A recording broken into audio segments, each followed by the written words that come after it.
This year, we have commemorated the 75th anniversary of the Dandi March, inspired and led by Mahatma Gandhi in a variety of ways.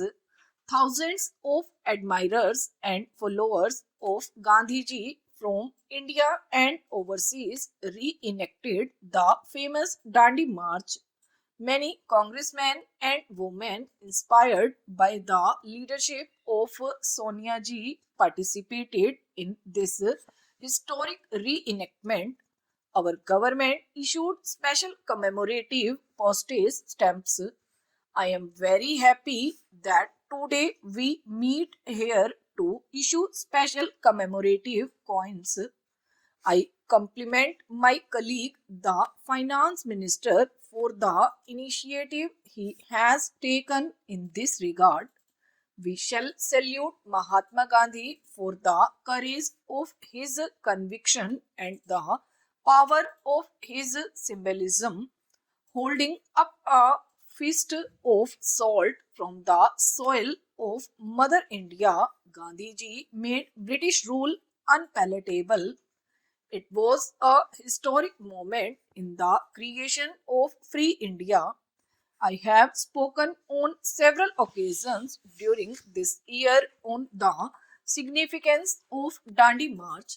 The Dandi March was not only a march for independence, it was only a march for the uplift of the poorest of the poor, the emancipation of women and their empowerment, the removal of untouchability, the assertion of the right of our people over the natural resources of which they are the inheritors and owners, the establishment of unity of people professing diverse faiths, and above all, it was a march for our spiritual regeneration.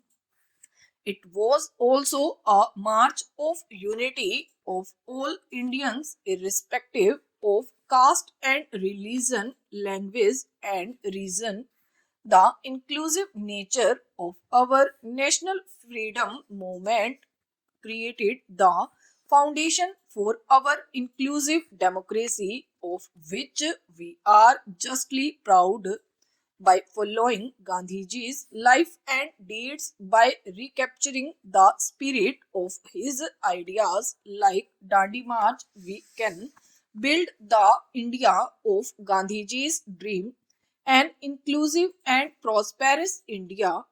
In celebrating the anniversary of the Dandi March, we must remember that our leaders wanted to free us from foreign rule and from a mindest of dependence. They wanted each one of us to stand for our own rights and take pride in our being Indians, the children of Mother India. The idea of self reliance is important even today.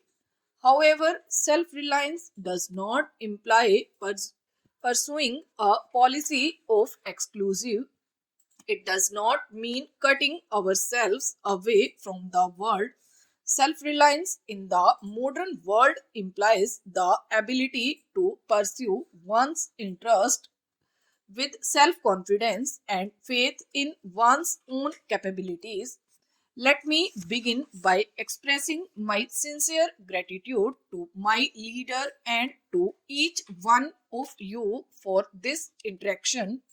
We are here to take stock of the implementation of some key promises we made to the people while seeking their mandate.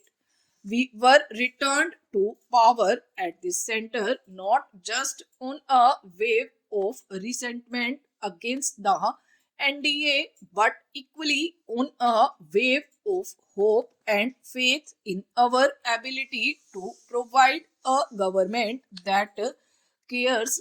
It was a positive vote for a secular and a liberal government, a forward looking and modernizing government, an inclusive and transparent government. I am pleased to report that in the 16th months that the government of the United Progressive Alliance has been in office, we have implemented nearly three-fourths of the commitments undertaken in the National Common Minimum Program. The most important contribution of our party in government has been to bring the nation back to the politics of moderation and the economies of equity and development. The weaker sections of society, the marginalized, the depressed, the minorities feel a new sense of belonging and ownership in the destiny of our nation. We have taken several steps to empower scheduled castes, scheduled tribes, minorities, women, children, the disabled, senior citizens, and people living in the far reaches of this vast land. A bill to provide for reservation of posts in civil services has been introduced. We have taken several steps to ensure that commitments already made in respect of the empowerment of scheduled castes and scheduled tribes are fulfilled in a time bound manner. A group of ministers on Dalit affairs in monitoring our efforts to promote the welfare of scheduled castes. The Department of Personnel is closely monitoring fulfillment of quotas in government jobs at the center.